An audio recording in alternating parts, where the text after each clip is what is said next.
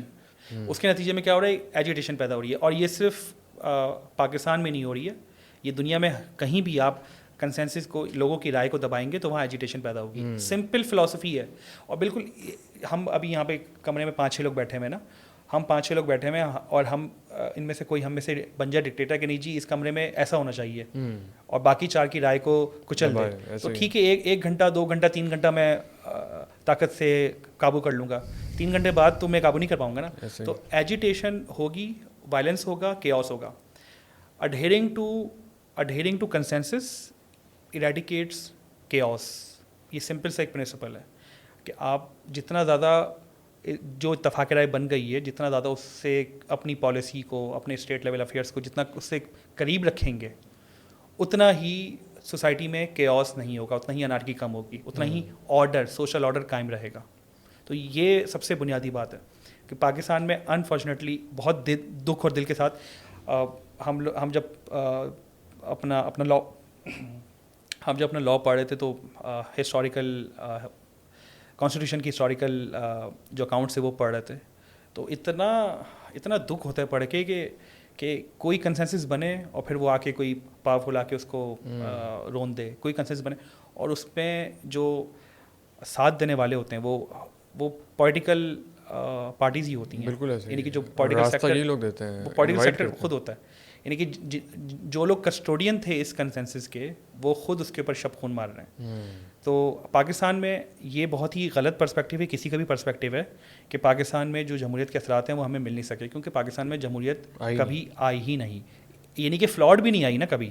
اگر دیکھیں پہلا آرگومنٹ تو یہ نا کہ آپ اس کے اوپر ڈسکشن کر لیں جی, اگر کوئی کسی کو لگتا ہے کہ نہیں آئی ہے, بہت اچھے طریقے سے آئی ہے, تو اس کے اوپر ڈسکشن کر لیجیے. بالکل ایسے ہی ہے. اور جو جمہوریت کو سبوتاج کرنے والے یا امپیکٹ کرنے والے یا افیکٹ کرنے والے لوگ ہیں, کیا سمجھتے ہیں ان کو راستہ کہاں سے ملا ہے, یا ان کو واپس بیرکس میں بھیجنے کا کوئی طریقہ, کوئی راستہ یا کوئی چیز, یا یہ لوگ ایسے ہی پاورفل رہیں گے, اور ان کا پاورفل رہنا بہت ضروری ہے. اب تو خیر بہت سے لوگ اس کو, بڑے پڑھے لکھے لوگ اس کے اوپر ڈیبیٹ کرتے ہیں کہ ملک کا واحد منظم ادارہ جو ہے ہمارے پاس ایک ہی بچا ہے, اور جو بھی کوئی محکمہ خالی ہوتا ہے, کوئی سرکاری یا غیر سرکاری محکمہ خالی ہوتا ہے, اس کو کوئی ٹھیک انداز میں چلا سکتا ہے, تو وہ یہی ہمارے منظم ادارہ ہے.